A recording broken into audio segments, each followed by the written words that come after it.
فمن كان على أمر من أمور المسلمين فليتق الله فيهم.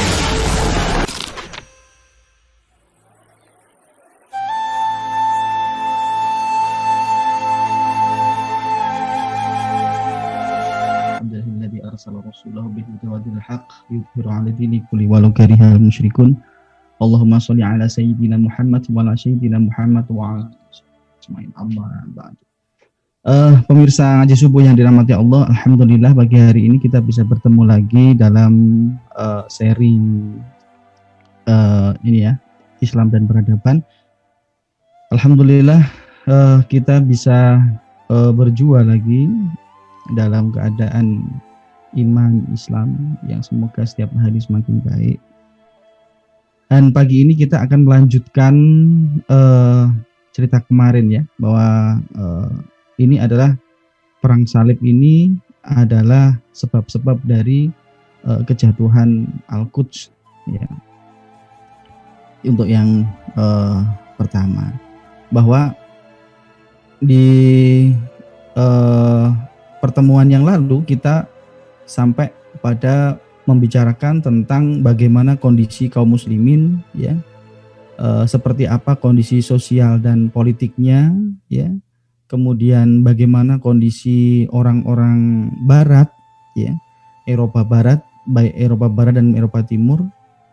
Nah, ini kita akan melanjutkan ya cerita yang kemarin sudah kita paparkan. Oke, saya bisa share ya Mas. Oke.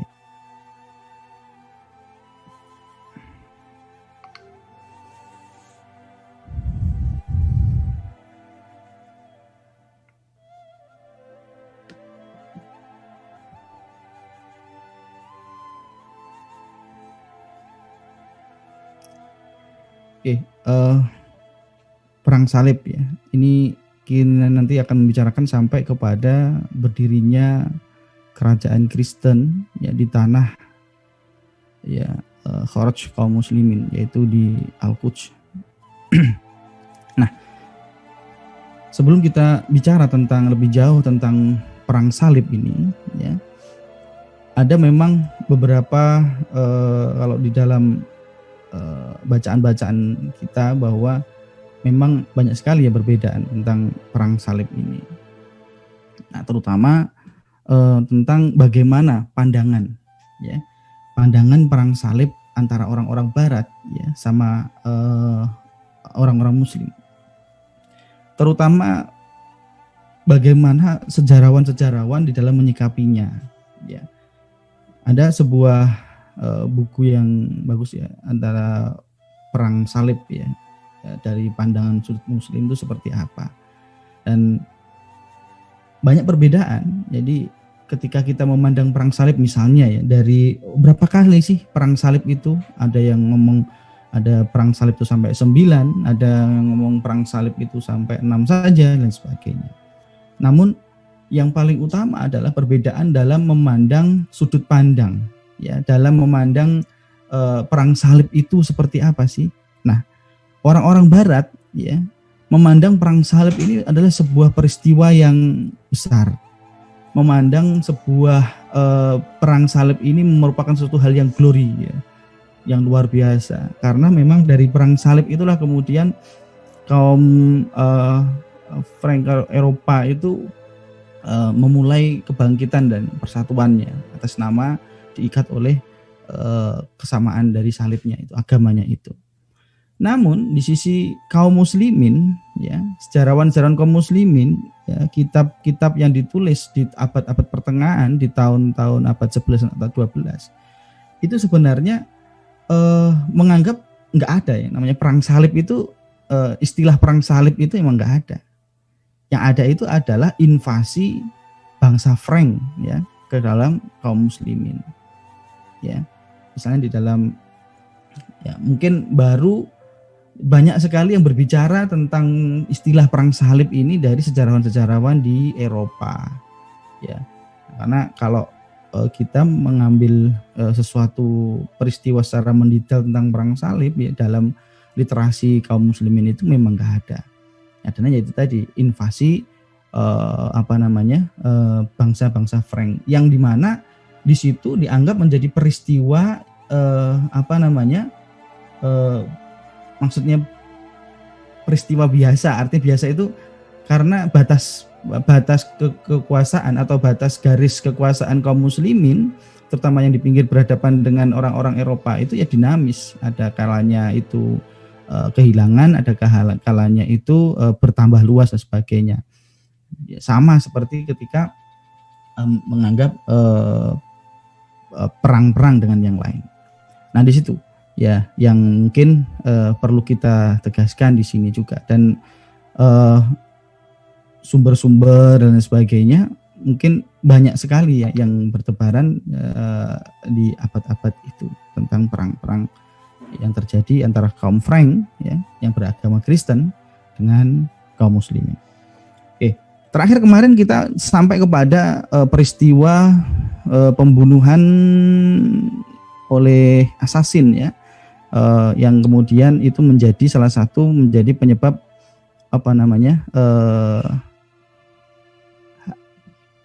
kemunduran, yaitu dinasti yang paling kuat pada waktu itu yaitu Turki Seljuk atau the Great Seljuk.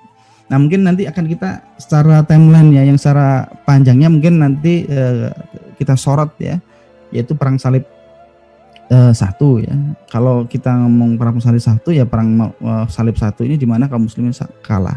Nanti sampai kepada misalnya kalau kita bicara ya sampai perang salib 3 itu berarti di masa Salahuddin Al-Ayyubi, di mana kaum muslimin berhasil merebut kembali Al-Quds, dan ini berjalan sekitar hampir 200 tahun. Nah, kemarin kita sampai kepada tahun 1092, yaitu ketika wazir ya Perdana Menteri Seljuk Agung pada waktu itu Nizamuluk ya, yang memang bisa dikatakan bahwa Nizamul Muluk ini adalah seorang arsiteknya Kesultanan Seljuk pada waktu itu ya.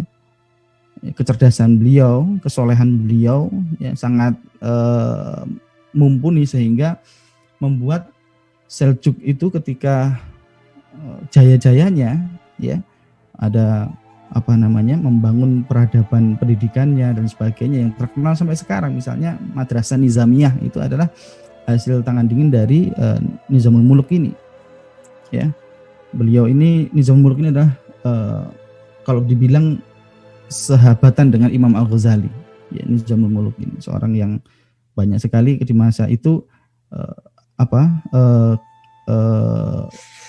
majelis-majelisnya didatangi oleh kaum muslimin juga, karena seorang yang mempunyai ilmu yang tinggi juga.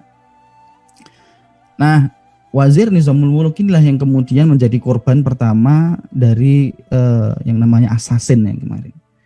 Ya, seorang gerakan Syiah ya yang kemudian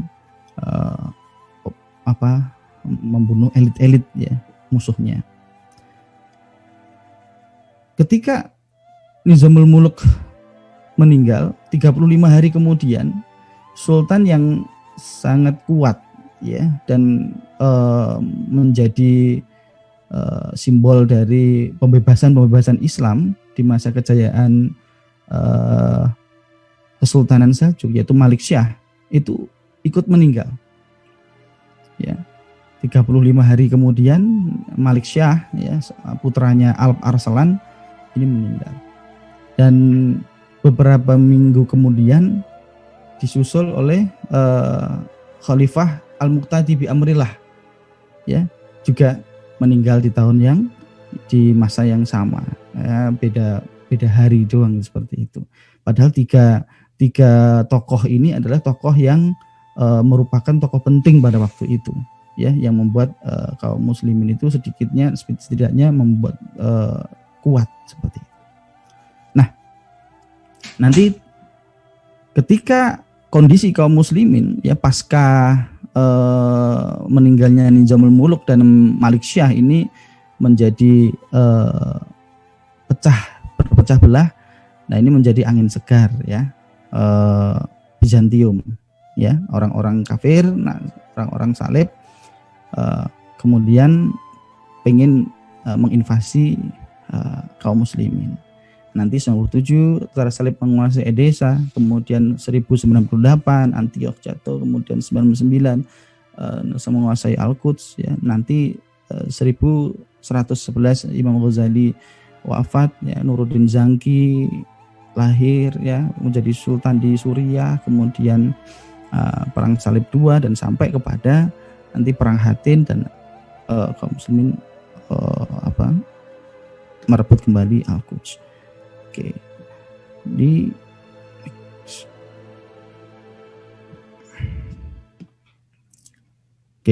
Nah,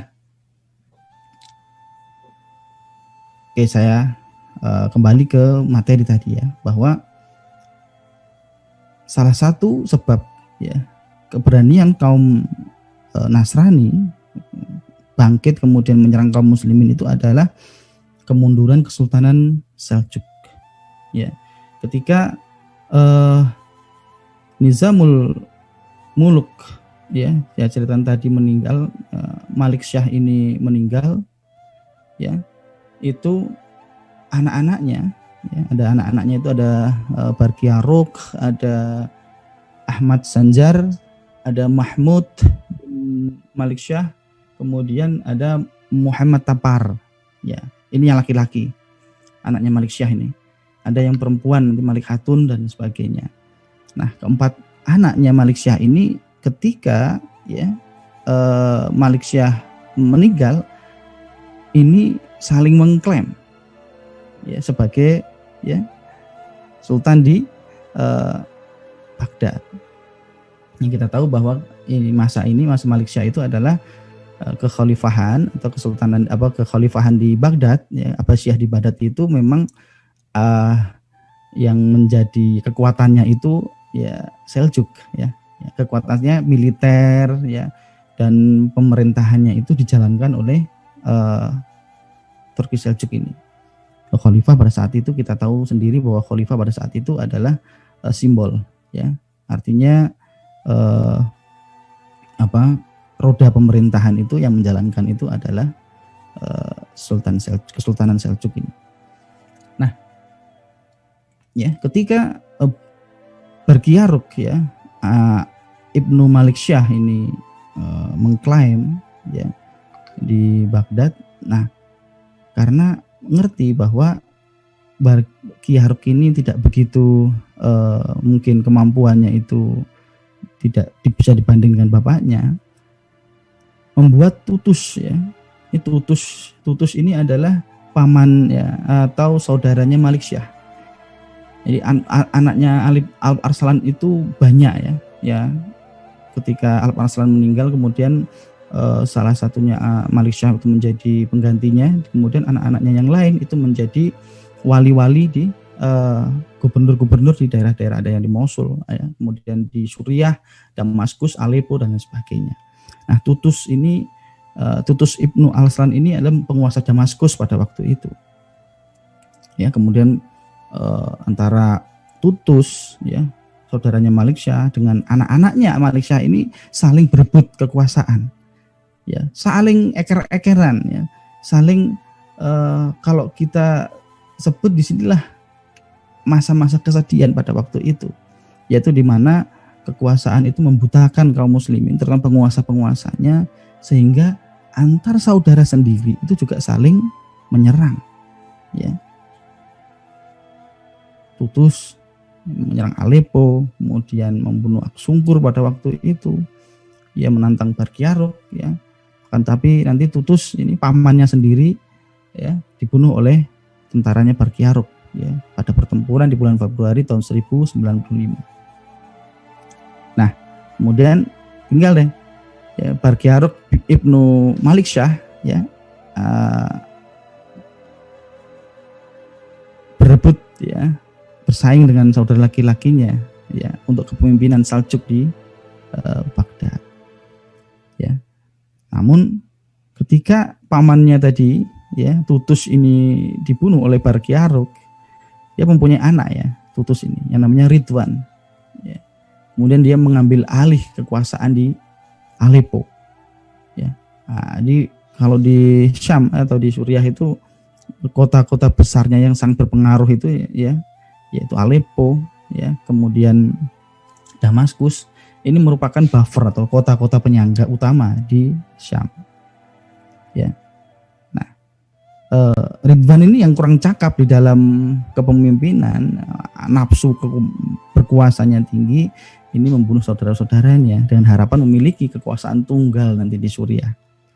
Ya, tapi saudaranya ya yang namanya Dukak ya, ini bisa berhasil melarikan diri dari Aleppo, kemudian bergabung dengan saudara-saudaranya di Damaskus.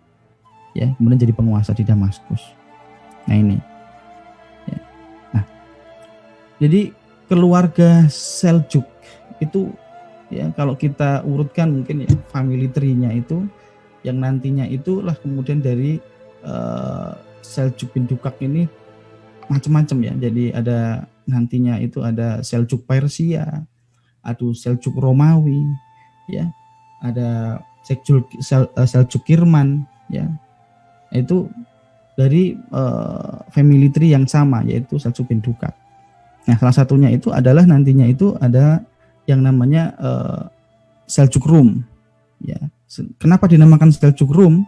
Itu adalah karena Bani Seljuk yang menguasai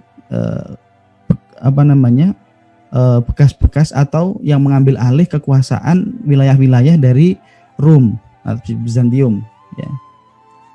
Yang nanti pusatnya pemerintahan Seljuk Rum ini ada di Iznik atau Nikea.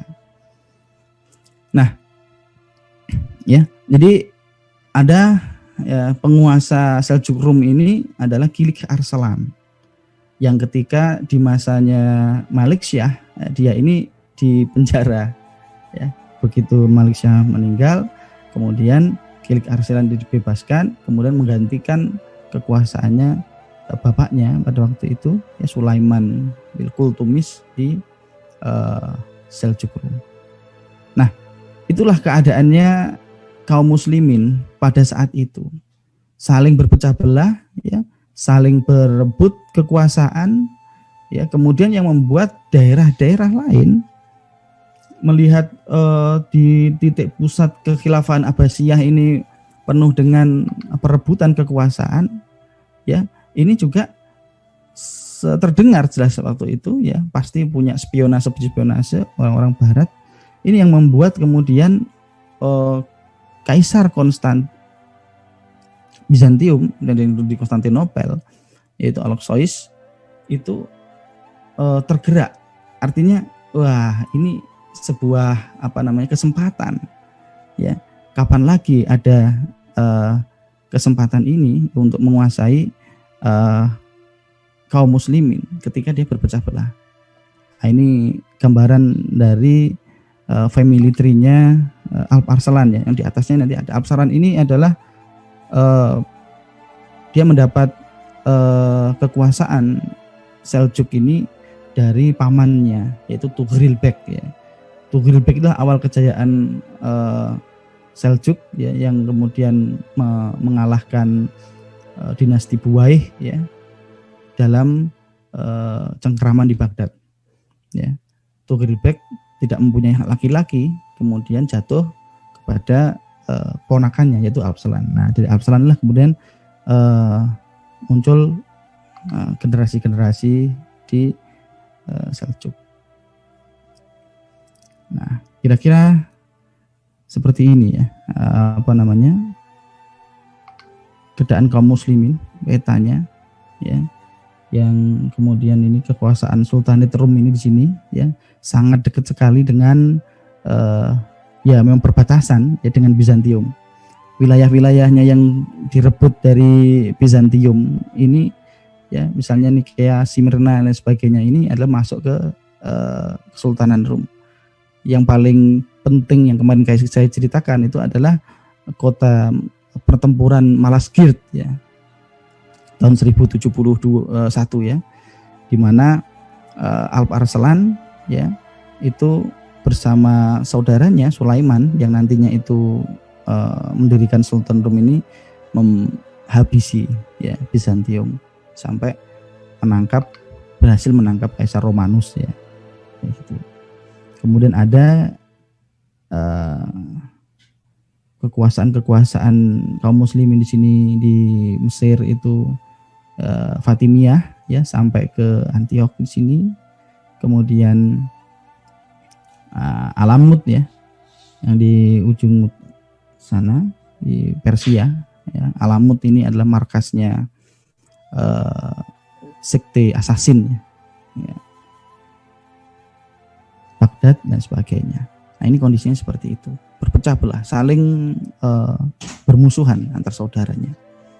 Nah inilah yang kemudian membuat Kaisar Bizantium saat itu Alexius I Komnenos ya membuat sebuah ide ya, yaitu menghubungi Paus Urbanus II untuk menyerukan perang atas nama agama. Nah, yang menarik kemarin sudah saya ceritakan adalah antara Bizantium sama Paus ya, kepausan itu adalah beda agama ya, beda sekte. Kalau di Paus ya Katolik, kalau di Bizantium itu agamanya Ortodok ya. Ini saling mengkafirkan sebenarnya, saling menyesatkan. Namun ini dianggap ya, yang kemarin kesimpulannya bahwa Paus Urbanus II ini mengambil sebuah kesempatan untuk menyatukan kaum Kristen di bawah kepausan ya. Jadi salah satu ininya juga bahwa persaingannya juga dengan raja pada waktu Raja Henry dan sebagainya ya yang saling mengklaim ya lebih berkuasa mana antara paus sama raja. Nah ini momen perang atas nama agama ini dijadikan oleh Paus Urbanus II itu ya untuk naik ya, artinya naik posisi politiknya dari sebuah institusi cuma agama ya kemudian menjadi institusi yang bisa menggerakkan rakyat ya untuk melawan kaum muslimin. Nah, kemudian ya setelah diminta bantuan oleh Kaisar Alexios ini ya, Kaisar Bizantium, saat konsili di Clermont, konsili gereja, dewan gereja itu membawa misi perang salib ini di sana. Ya, Paus Urbanus II ini mengumumkan perang salib di situ. Tepatnya tanggal tahun 1095 di akhir-akhir tahun 1095 November gitu. Jadi dewan gereja besar di Clermont itu mungkin ada pertemuan setiap tahun gitu seperti itu. Paus Urbanus II meluncurkan perang salib yang pertama ya untuk membebaskan kota suci Yerusalem dari tangan kaum muslimin. Ya, jadi untuk mengarak ya, menguasai salib suci. Mereka menganggap bahwa salib suci yang asli yang di sana. Ini 300 pendeta keuskupan dan sebagainya itu hadir di sini. Alim ulama orang-orang Nasrani lah ya, itu menghadiri ini. Nah, ketika Paus Urbanus II ini berpidato, berkhotbah ya, menantang kaum Kristen untuk bersatu, kemudian memberikan kesetiaannya ya, kepada Yesusnya dia itu, kemudian untuk mengambil alih kota suci dari kaum muslimin ya. Wah, respon dari hadirin memang luar biasa di Clermont ini. Sampai kemudian riuh ya. Pertemuan di konsili di Clermont Prancis ini riuh ya. Semangat sekali mereka. Ya.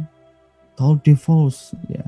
Mungkin kalau kita mungkin ketika ada yang pidato itu takbir-takbir ya, mungkin bahasa mereka seperti itu. Ya.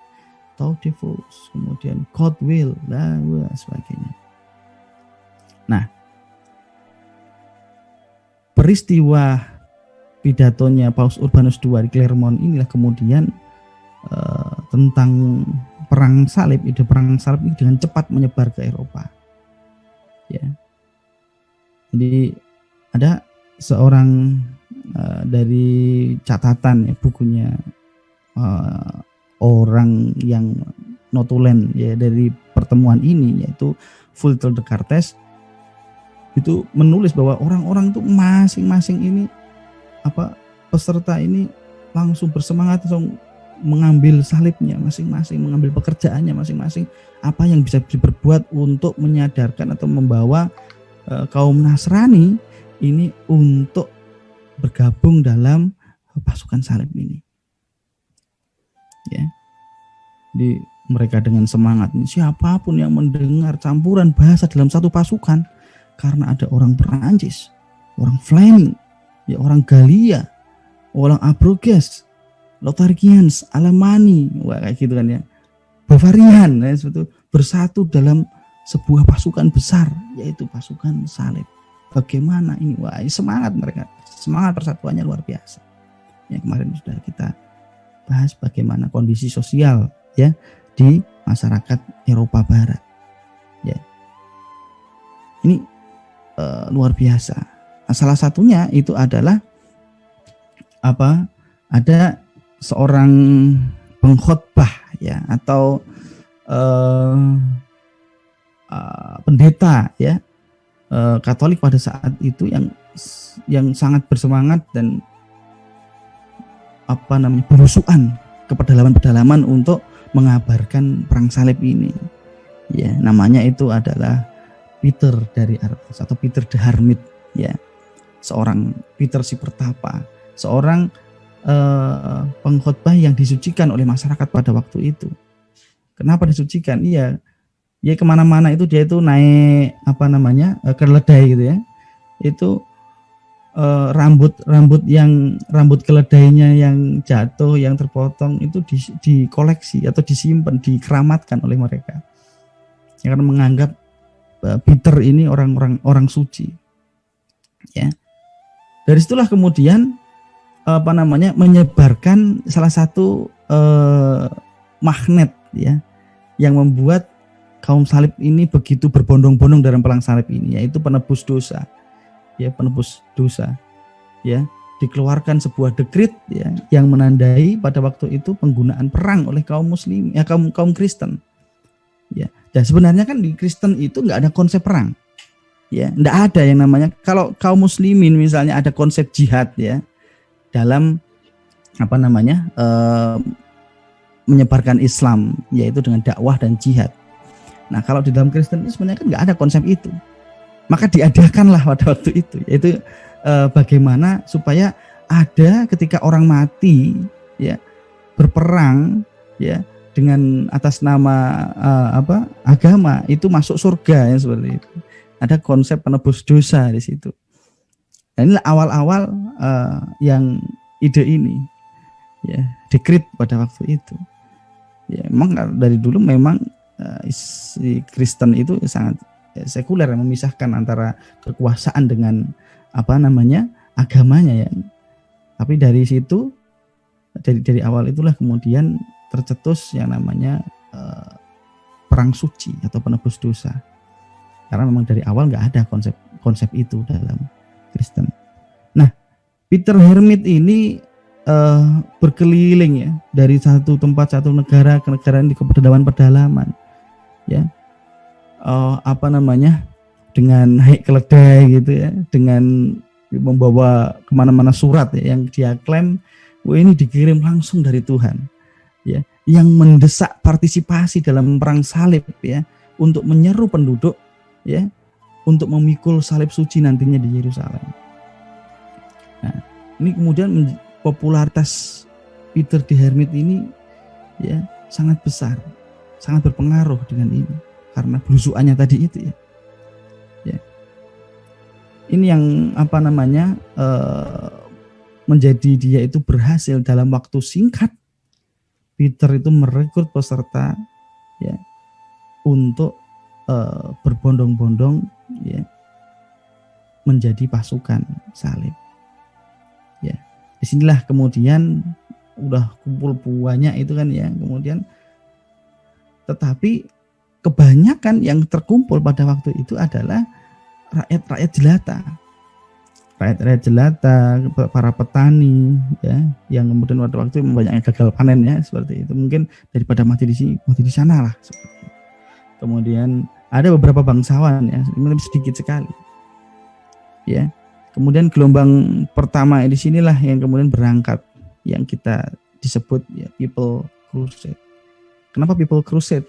Karena gelombang pertama yang mendatangi atau bergabung dalam pasukan salib ini adalah rakyat-rakyat biasa, ya, bukan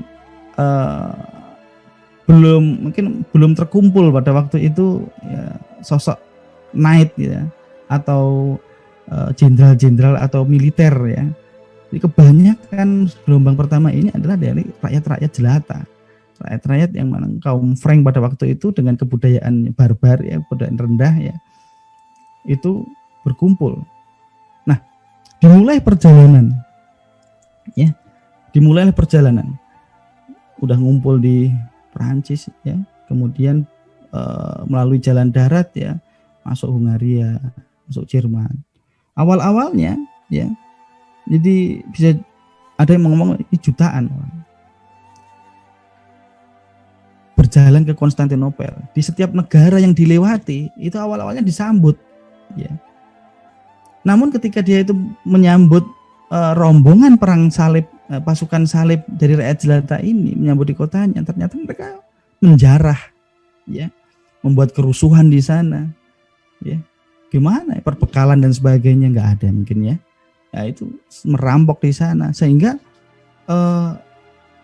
pasukan salib yang pertama ini banyak dimusuhi oleh masyarakat yang menjadi tempat lewat pasukan berjalan ini, diperangi justru.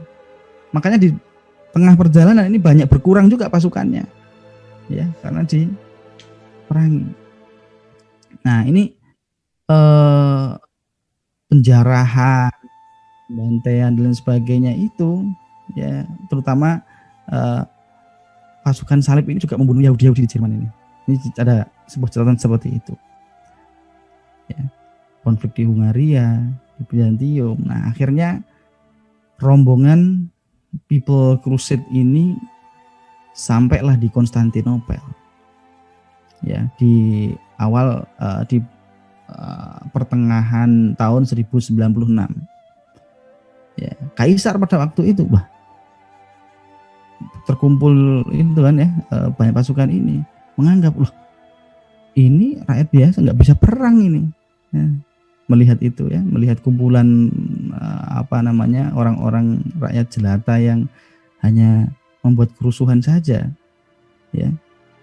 Akhirnya di Konstantinopel juga mereka itu menciptakan masalah juga ya, di ibu kotanya ini Konstantinopel, menjarah, merampok dan lain sebagainya ya, sehingga kumpulan orang-orang pasukan salib dari rakyat jelata ini diusir juga oleh Kaisar Konstantinopel Alexios pada waktu itu ya. Akhirnya mereka itu diseberangkan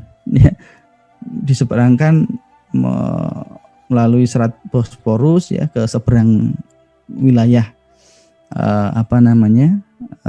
Asia Minor, Asia Kecil ya. Itu kemudian dikumpulkan di sebuah wilayah Nicopotos ya, ditaruh situ ya, supaya nggak bikin susah. Nah, kemudian pasukan dari rakyat jelata ini karena masuk ke daerah Seljuk Rum, akhirnya ya oleh Kilik Arslan ya, dihajar habis ya,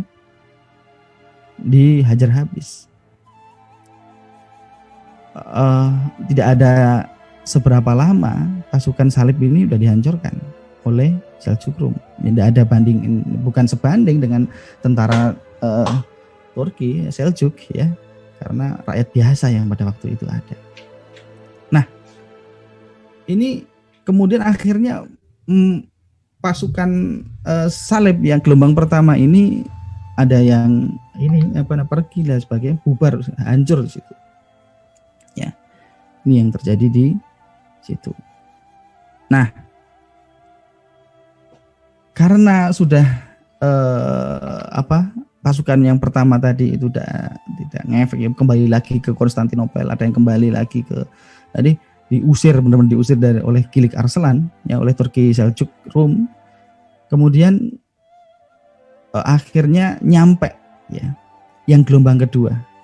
Ya, ini kalau yang merah, ya, yang merah ini perjalanan pasukan salib militer yang dia itu memang terdidik militer, ya, pasukannya, pasukan asli, ya, yang merupakan pasukan dari kerajaan-kerajaan Eropa Barat pada waktu itu. Ini yang merah, ya, melalui Yunani kemudian menyeberang ke Konstantinopel. Nah, mereka ini tokoh-tokohnya mungkin, ya, ada Godfrey of Bouillon, ya, Baldwin, Bohemond, ya, sampai ke Uskup Ademar, ya, Delapui, ya. Ini tiba di Konstantinopel, ya. Tiba di Konstantinopel setelah pasukan tadi diusir oleh Kilik Arslan, ini tiba di Konstantinopel. Bertemu mereka dengan Kaisar Alexius, ya. Nah, Kaisar Alexius girang, ya. Ini namanya, ya, ada pasukan real ini, bukan yang seperti kemarin yang cuma pengacau saja. Nah, ketika pasukan ini tiba di sana, ini diminta sumpah mereka, ya, oleh Kaisar Alexius itu diminta bersumpah, ya, nanti kalau ada wilayah-wilayah di Asia Minor yang jatuh, yang dulu bekas wilayahnya Bizantium, ya, dengan adanya perang salib ini jatuh, itu wajib diberikan kepada Bizantium, kepada Alexius. Ya, jadi dikasih disumpah seperti itu para pahlawan-pahlawan, jenderal-jenderalnya perang salib pada waktu itu. Ya, kebanyakan mereka nggak suka, tapi mau gimana, ya? Kenapa kok mereka itu tetap lewat Konstantinopel? Karena yang paling tahu kondisi lapangan, ya, kaum muslimin itu orang-orang Konstantinopel, Bizantium. Karena yang berhadapan dengan mereka selama ini, ya, Konstantinopel ini, Bizantium ini. Orang-orang Frank, orang-orang Eropa Barat ini buta, ya, wilayah Timur Tengah ini, kaum muslimin ini, bagaimana ininya dan sebagainya. Ya, karena itu kemudian mereka yayain aja, walaupun nggak suka dengan dia itu disumpah seperti itu. Nah, akhirnya pasukan salib di gelombang kedua yang berisi pasukan beneran militer ini menyeberangi Bosporus, kemudian sampai ke wilayah Seljuk Rum. Nah, Kilik Arslan meremehkan ini, ya. Alah, paling sama kayak kemarin, ya, pasukan yang nggak ada apa-apanya. Ini ditinggal pergi, ya. Saat itu Kilik Arslan itu ada konflik dengan Kesultanan Denizmen, ya, Kesultanan Denizmen di kaum muslimin juga perang dengan situ, ya, iso-isonean seperti itu kan. Saat pasukan salib itu masuk ke daerah kaum muslimin, dia itu mengabaikannya itu. Nah, akhirnya ibu kota Kesultanan Seljuk Rum ini jatuh ke tangan kaum salib. Ya, tahu-tahu, ya, Nikea dikepung, kemudian berhasil dikuasai. Ini tahun 1097, ya. Kilik Arslan yang sibuk berperang dengan Denizmen, ya, yang meremehkan pasukan salib tadi itu, sampai terlambat, ya. Bagaimana mungkin, ya, seorang sultan itu, ya, meninggalkan ibu kotanya, ya, karena berperang dengan saudara sama-sama keturunan Seljuk, sebenarnya Denizmen ini, ibu kotanya ditinggal, ya, kemudian dikuasai oleh pasukan salib ini, ya. Nikea, ya, Iznik itu dikepung dari semua sisi, yang akhirnya berhasil direbut oleh tentara salib. Ini hampir selama 2 minggu, ya, pengepungan Nikea ini. Nah, akhirnya Nikea ini diambil alih oleh Alexius, ya, karena kan dia kan sudah bersumpah ya, kalau ada wilayah yang jatuh nanti kasih ke Bizantium. Ya, ya walaupun orang-orang salib, pasukan salib tersebut ya nggak suka, ini gimana ini, kita yang kerja ya, tapi wilayahnya dikasih ke Bizantium, ya, seperti itu. Nah, ini membuat mereka marah ya dengan kaisar ini, ada konflik dengan kaisar ya, tapi mau gimana lagi ya, akhirnya Nikea diberikan kepada kekuasaannya kepada Bizantium, Kaisar Alexius. Nah, pasukan salib kemudian terus melanjutkan menuju ke Antakya atau Antioch, ya. Nah, disinilah kemudian di tengah-tengah itu ada pertempuran yang besar juga, yaitu di daerah Dorilem, ya, ini dekat Malazgirt itu.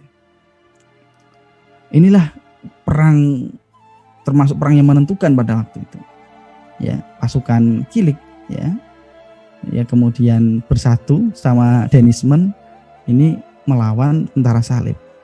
Namun apa yang terjadi di pertempuran Dorilem ini, kaum muslimin kalah, ya, sampai kepada Sultan Kilik Arsalan itu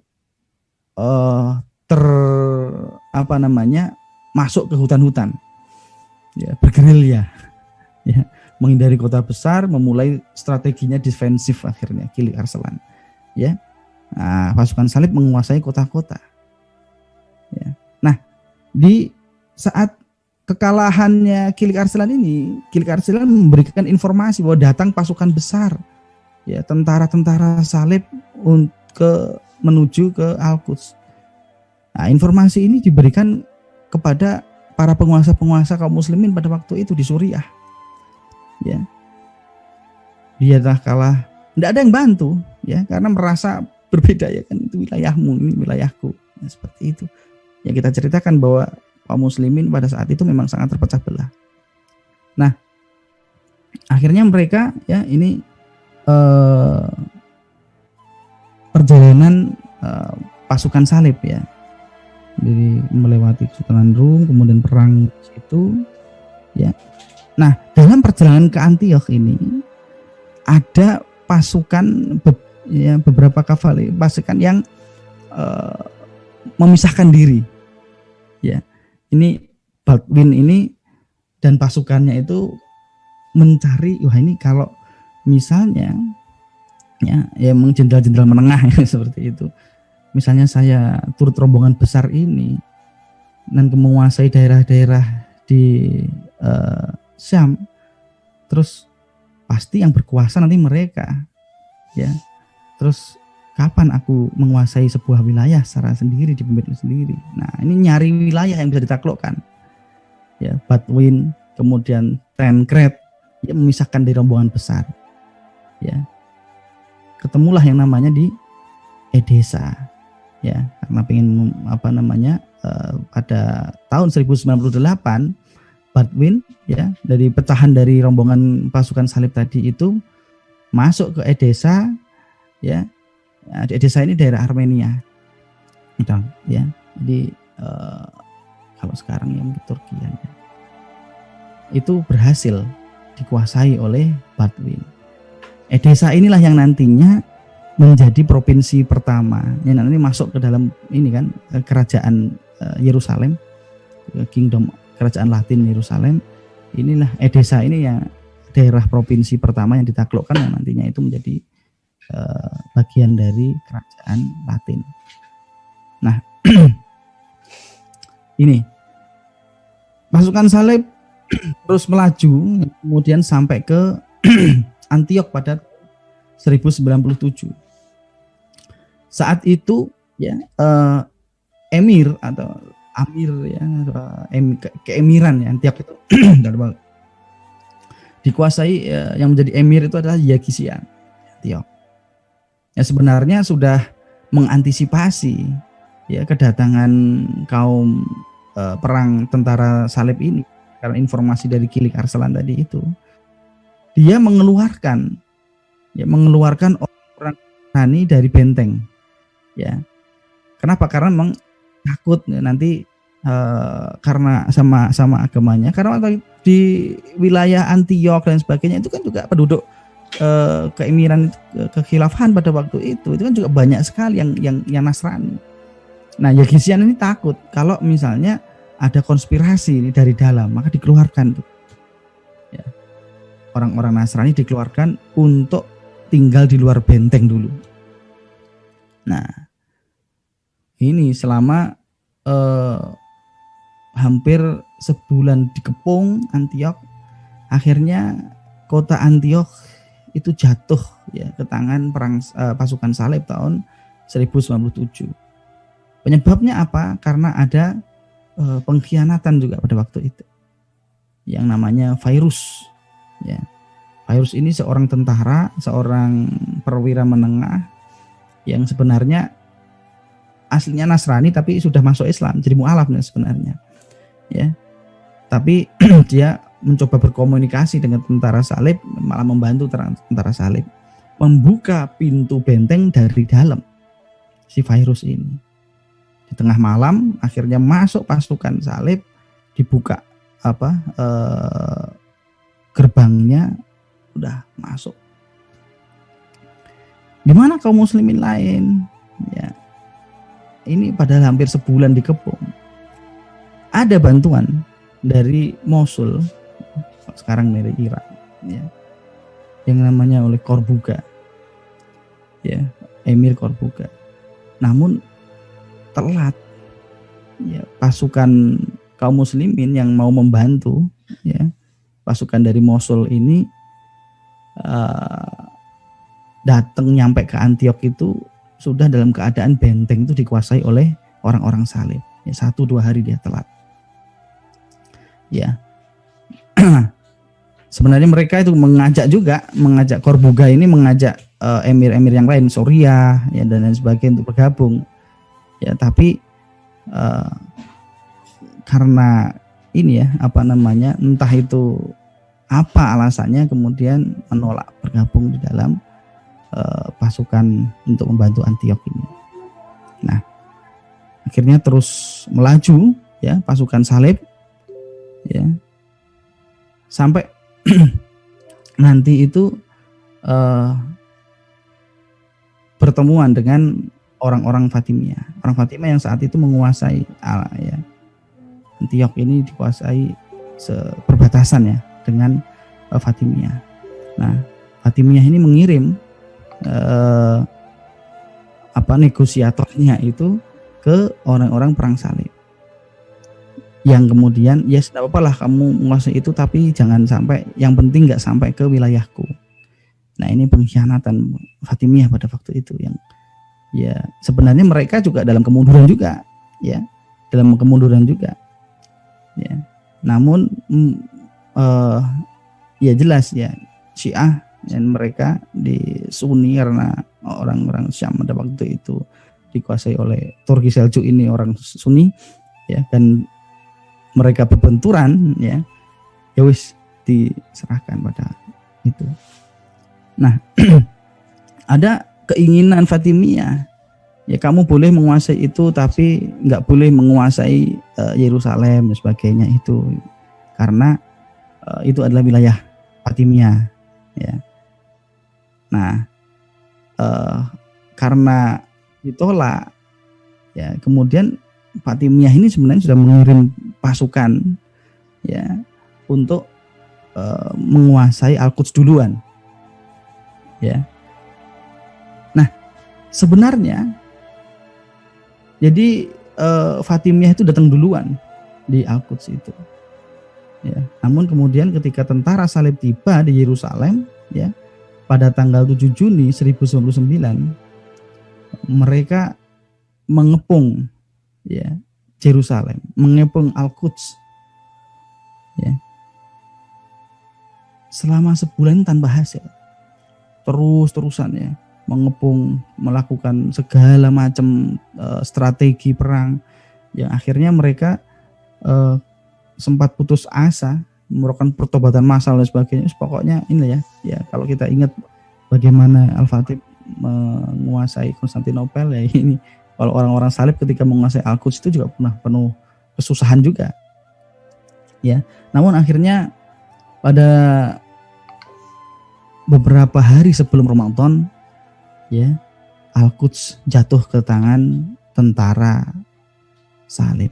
Ya, mereka menggunakan tangga berjalan, ya, kemudian berhasil masuk ke benteng Al-Quds, ya. Dan apa yang terjadi? Terjadilah apa yang saya sebutkan pertama, yaitu the fall of Al-Quds. Bagaimana mereka itu hancur berkeping-keping, dibantai, ya, kaum muslimin itu dimutilasi, ya. Yang dalam catatan sejarah itu ada sekitar 70.000, ya, orang dibantai di situ. Ibnu Athir pernah menggambarkan peristiwa penaklukan dan pembantaian di Yerusalem ini. Orang-orang Frank mengambil alih kota, ya, dari arah utara pada tengah hari Jumat, ya, pada 7 hari yang tersisa dari bulan Sya'ban. Artinya 7 hari lagi itu sudah mau masuk Ramadan, ya. Penduduknya menjadi mangsa pedang pasukan salib. Selama 1 minggu orang-orang Frank ini terus menyembelih kaum muslimin. Bahkan ada yang berkata bahwa genangan darah itu sampai lututnya, seperti itu.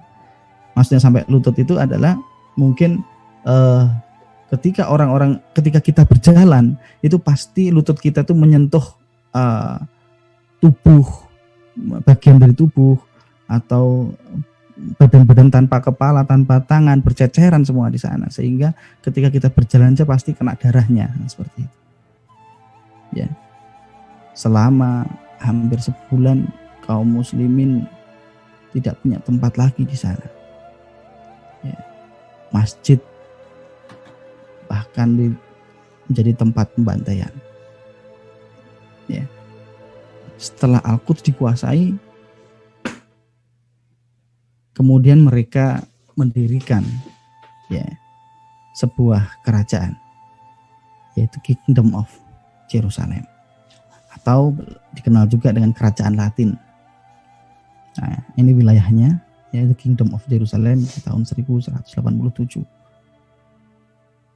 Ini raja pertamanya adalah Godfrey, ya. Kemudian cuma 1 tahun berkuasa di sana, diganti pengganti berikutnya itu Baldwin I. Nanti hampir 100 tahun mereka menguasai kerajaan ini, berdiri tepatnya 87-88 tahun lah di sana, yang nantinya berhasil diusir oleh Salahuddin Al-Ayyubi. Oke, mungkin sampai di sini dulu kisah perang salib yang pertama ini. Saya serahkan lagi kepada host Ustadz Supri, ya. Silakan Ustadz Supri. Baik, terima kasih Ustadz. Masya Allah ya, penjelasan yang luar biasa. Nanti kita akan menarik ibroh ya, di akhir-akhir kita akan menarik ibroh.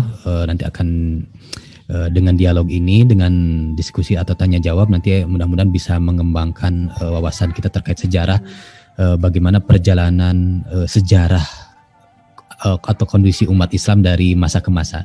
Nah, terima kasih yang sudah hadir di YouTube ataupun di Zoom. Bagi yang hadir di YouTube, jangan lupa tekan like, share, dan subscribe ya, mudah-mudahan sahabat-sahabat yang lain bisa ikut menyimak di program Ngaji Subuh ini. Baik, Ustadz, Masya Allah ya, di abad ke-7 Umar bin Khattab menaklukkan Palestina atau Yerusalem. Kemudian di abad ke-11 justru dikuasai oleh tentara salib ya. Dan tadi disampaikan sebetulnya kalau mungkin diperpanjang mungkin deskripsinya, bagaimana di situ ada katakan pembantaian, itu mungkin mengerikan gitu. Ustadz ya. Baik ya, tadi ada yang bertanya di ruang YouTube, Ustadz, apa yang menyebabkan lemahnya umat Islam pada saat itu, Ustadz? Iya. Jadi kan kelemahan kaum muslimin pada waktu itu kan sudah di kajian yang lalu ya, kita bahas secara sebab-sebab ya, perang kaum muslimin, sebab-sebab orang-orang Frank, orang-orang Barat ini berani ya mengirimkan pasukan ke kaum muslimin. Yang pertama karena ya tadi itu ya, lemahnya kaum muslimin disebabkan karena nafsu kekuasaan saling berpecah belah ya. Sebenarnya sama kayak kondisi sekarang ini Mas Supri ya. Kita tahu sekarang Al-Quds itu siapa yang menguasai, namun kaum muslimin saat ini bagaimana justru saling berpecah belah. Yang Mesir tetap dengan Mesirnya ya, kemudian orang-orang Turki ya, negara Turkinya dengan negara-negara saling sibuk berperang, malah Arab berperang dengan Yaman ya, kemudian masing-masing ini tidak mempedulikan. Nah, perbedaannya adalah pada waktu itu secara keseluruhan peradaban itu yang lebih tinggi kaum muslimin jauh. Orang-orang Barat pada waktu itu peradabannya itu masih peradaban gelap ya. Namun kaum muslimin saat dimana Al-Quds jatuh ya, itu teknologinya, keilmuannya, sainsnya itu menjadi mercusuar ya. Beda kalau sekarang ini kan kaum muslimin sudah peradabannya kalah ya, teknologinya kalah, berpecah belah lagi ya. Pada saat itu berpecah belah, tapi secara umum peradaban Islam masih berkuasa ya. Kekuasaan lah yang mereka itu membuat mereka itu lemah ya, antara Suriah dengan Aleppo, Damaskus ya, sendiri-sendiri. Kemudian di Mesir itu ada Fatimiyah, di Afrika Utara ada Aghlabiyah, di Andalusia itu ada nantinya Al-Muluk Al-Tawaif ya, setelah hancur kekhilafahan di sana di Andalusia sendiri. Kemudian nanti itu ada Ghaznaviyah, ada di daerah Samarkand ya, itu punya kekuasaan sendiri-sendiri ya. Mungkin kemarin sudah kita bahas bahwa kondisi kekhilafahan Abbasiyah di abad ini faktanya seperti itu ya. Walaupun kekuasaannya luas, namun antar daerah, antar wilayah itu mempunyai penguasa-penguasa otonom ya. Khalifah pada saat itu cukup senang ya, artinya cukup senang dengan pengakuan kekuasaan dengan disebut di setiap Jumat di khotbahnya ya. Di setiap khotbah itu khalifah dan sultan masing-masing itu disebut ya, disebut dalam khotbah Jumat, cukup di situ.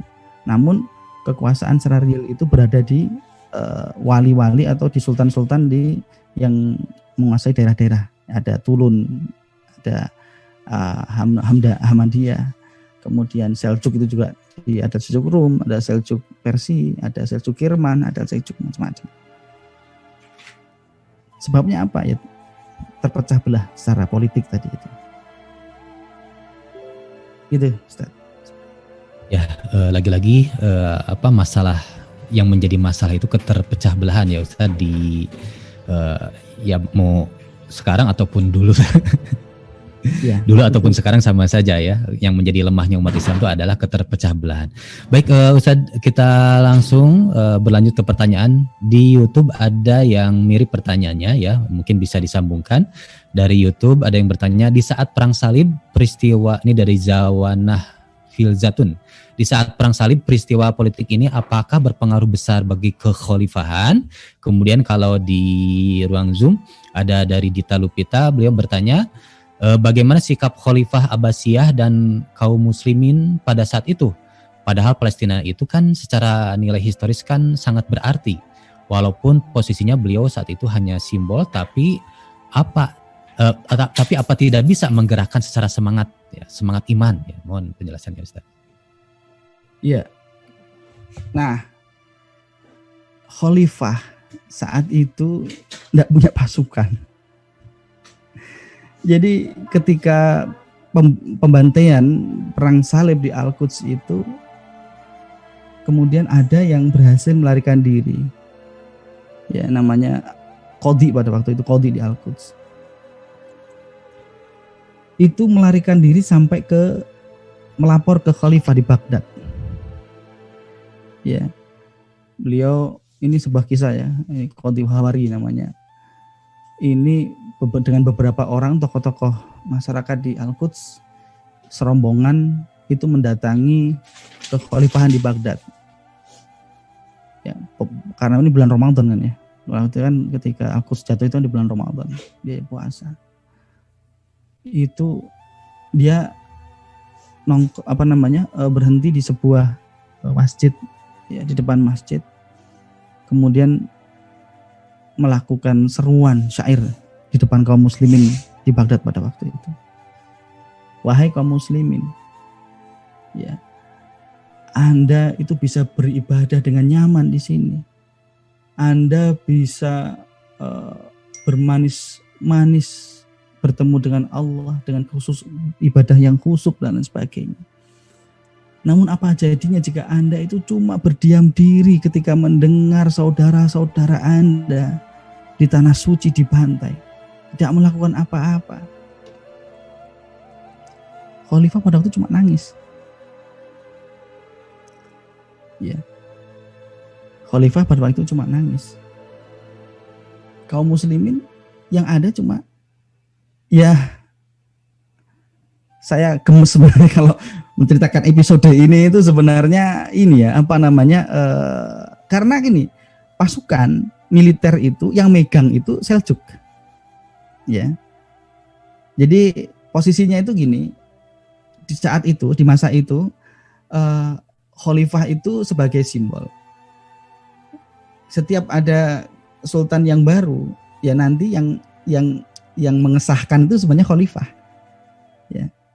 Misalnya ketika Sultan Malik Syah meninggal, itu gantinya itu anaknya itu Barkiaro itu sebenarnya yang ketika mau mengesahkan, ya, mengangkat atau meresmikan Sultan Barkiaro ini, kan Al-Muqtadi itu meninggal, nggak jadi, ya. Kemudian diganti oleh khalifah lain yang lebih lemah, ya. Faktanya seperti itu. Ya, khalifah itu cuma simbol pada waktu itu, yang dimana operasional kemudian tentara dan lain sebagainya itu dipegang oleh Kesultanan Seljuk. Itu cerita sedihnya di situ. Baik Ustadz, di YouTube ada yang menyampaikan terkait ini ya, kepemilikan tanah Yerusalem ini ya. Tadi ada yang menyampaikan ini yang ada peserta yang menyampaikan ini milik Yahudi sebetulnya itu Yerusalem itu. Sedangkan di di kajian sejarah sebelumnya baik di Sirah Nabawiyah juga karena ini ditaklukkan oleh umat Islam, karena diambil alih oleh umat Islam, ini menjadi milik umat Islam. Ini bagaimana Ustadz mendudukan persoalan ini Ustadz terkait kepemilikan tanah Yerusalem ini? Kalau tanah Yerusalem kan kalau menurut kita hukum fikih di dalam Islam itu kan tanah itu kan ada dua ya. Ada tanah khoroj, ada tanah usr. Ya. Tanah khoroj ini adalah tanah yang ditaklukkan dengan penaklukan, yang diambil dari penaklukan. Nah, Palestina ini ya di masa Umar bin Khattab itu ditaklukkan oleh kaum muslimin, diserahkan oleh kaum muslimin. Diserahkan oleh patriark pada waktu itu, kemudian menjadi milik kaum muslimin dengan penaklukan. Artinya seluruh wilayah Palestina itu setelah era Umar bin Khattab itu menjadi tanah khoroj. Ya. Tanah khoroj itu hukumnya seperti apa? Tanah khoroj itu milik negara. Ya, kepemilikannya itu milik negara. Ya. Tapi nanti diberikan izin kepada rakyat ya untuk memakainya. ini yang namanya ada, kalau di dalam Islam itu ada tanah khoraj dan tanah usr. Bedanya itu kalau tanah khoraj ini hak pakai bukan hak milik. Kan kayak gitu ya. Nah, nantinya akan ditarik dari khoraj ini. Ya, kalau ada tanah yang subur nanti di berapa persen kan seperti itu kan ya. Kalau yang dipakai pertanian nanti ini detail nanti ya, hukum-hukum khoraj ini nanti sampai kepada doribah di dalam sistem khoraj ini. Nah, kepemilikannya milik siapa? Ya milik kekhilafahan. Ya, setelah peristiwa penaklukan Umar bin Khattab, ya Palestina ini tanah khoraj yang miliknya kaum muslimin, miliknya kekhilafahan. Itu udah jelas. Jadi ketika ada yang ngeklaim milik Yahudi, ya itu sebelum, misalnya kalau kita bicara Yerusalem ini kan panjang banget ya. Pemiliknya itu kan berganti-ganti. Ya. Dalam sebuah biografi. Ini ada biografi Yerusalem ya. Ini dari awal sebelum Masehi sampai era modern. Itu kan kekuasaannya itu kan pemiliknya under siapa itu kan berganti-ganti ya. Dari di masa Rasulullah ya, ketika Rasulullah Isra Mi'raj ya ke Al-Quds, itu kan pas perang antara Persia dan Romawi.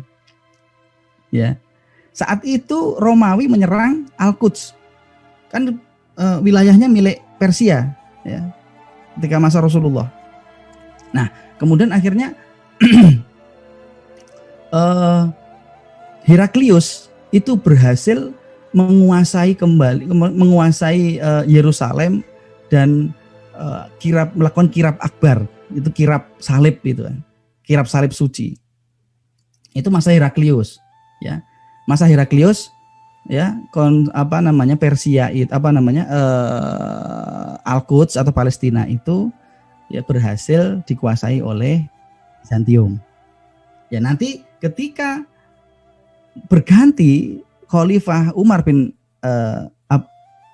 Khattab itu dari Bizantium, kepemilikannya itu menjadi kepemilikan kekhilafahan. Itu udah clear sebenarnya, jelas. Gitu Ustaz. Ya baik Ustadz, hanya saja tadi ada yang mempertanyakan kembali.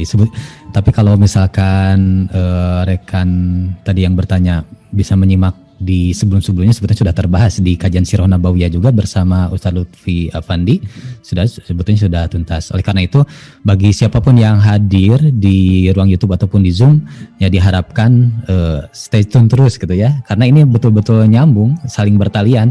Apakah di kajiannya Ustadz Pompi atau di kajiannya Ustadz Lutfi Afandi. Kalau di Ustadz Lutfi Afandi kan lebih kepada Sirah Nabawiyah perjalanannya itu ya, dari masa sebelum lahirnya Rasulullah bahkan diceritakan gitu ya. Terus kemarin sempat dibahas terkait posisi Al-Quds ini juga ya. Nah di Ustadz Pompi juga sama berseri, oleh karena itu stay tune menyimak ya. Baik, terima kasih Ustadz Pompi. Kita lanjut ke pertanyaan. Nah, ini WA ting-tung terus. Ada yang bertanya di sini, bagaimana kita menarik ibroh ke depan katanya Ustadz dalam rangka mengembalikan kebangkitan Islam kalau kita belajar dari sejarah perang salib ini Ustadz? Iya, ya ini ibrohnya dan sebagainya. Kita dua pertemuan ini mengambil ya. Kalau di pertemuan-pertemuan sebelumnya ini kita berbicara keagungan ya, kaum muslimin ya, atau nanti bisa disimak di episode pembebasan Islam pada waktu itu dalam era kekhilafahan, Khilafah Rasyidah, eranya Umayyah dan sebagainya. Tapi di episode bencana kaum muslimin ini adalah menjadi hikmah ya, artinya ketika dalam timeline sejarah kaum muslimin yang dilewatinya adalah waktu masa lalu, kaum muslimin itu juga tidak berada di masa-masa ideal juga. Ada di mana di masa kaum muslimin itu di dalam titik-titik terendahnya. Nah, ini yang kemudian kita ambil sebuah hikmah. Kalau kemarin sebelumnya itu edisi pembebasan itu adalah sebuah hikmah, ya, betapa kaum muslimin itu dengan dakwah dan jihad itu bisa menyatukan bumi-bumi di penjuru-penjuru dunia. Tapi ketika kita diamanahi wilayah tersebut, ternyata ada di masa sebuah titik ghorizah, ya, ghorizah kaum manusia ini, walaupun dia itu sudah berislam, ini tetap muncul. Yang derivasinya itu adalah saling pengen berkuasa, menguasai dari satu orang ke orang yang lain. Inilah yang kemudian membuat kaum muslimin itu mengalami kemundurannya, ya. Walaupun mundur di dalam hal politik, namun sebenarnya secara keilmuan dan peradaban ini abad ke-11 ini memang lagi di puncak-puncaknya sebenarnya seperti itu. Namun di bidang politik kaum muslimin itu berada di titik yang paling rendah, ya, yaitu titik keterpecah belahan. Nanti ini akan sampai ke abad 15, ya, di mana setelah era kekhilafahan Abbasiyah jilid kedua di Mesir, nanti akan ada kekhilafahan berikutnya yaitu Utsmani, yang nantinya itu lebih kalau kita pandang persatuannya, ya, antara kepemimpinan politiknya itu nanti lebih kuat menggantikan kekhilafahan Abbasiyah yang under kekerasan nantinya. Nah, apa sih kalau kita tarik kesimpulan, apa sih yang kita bisa tarik pelajaran dari situ? Yang pertama, bagaimana sih menyatukan hati-hati kaum muslimin ini? Menyatukan para penguasa, para pemilik kekuasaan, ya, pemilik, para ahlul quwah di Mesir, ahlul quwah di Arab, ahlul quwah di Indonesia, ahlul quwah di Brunei, ahlul quwah di Malaysia, ya, pemilik kekuasaan itu, untuk mengambil sebuah pelajaran bahwa ketika kaum muslimin disibukkan dengan kebangsaannya, dengan wilayahnya, itu akan hancur dan di bawah kekuasaan kaum yang lain. Nah, makanya seruan untuk persatuan ini saya kira menjadi sebuah hal yang penting kaum muslimin saat ini. Ya, kita punya sejarah yang agung di masa lalu, yang itu dilewati, ya, karena kebersatuan kaum muslimin itu. Kenapa? Karena ini kita itu saat ikatan satu akidah, ya, satu agama, ya. Sebenarnya tidak ada lagi faktor yang bisa memisahkan kita kalau kita bicara seperti itu, ya. Al muslim akhul muslim, seorang muslim itu saudaranya muslim. Tapi di sini kita tidak menjalankan din yang mempersatukan kita itu. Mesir yang saat ini berbatasan dengan Gaza itu sudah mati hatinya, ya, tidak mau tahu dengan apa yang terjadi di Palestina misalnya.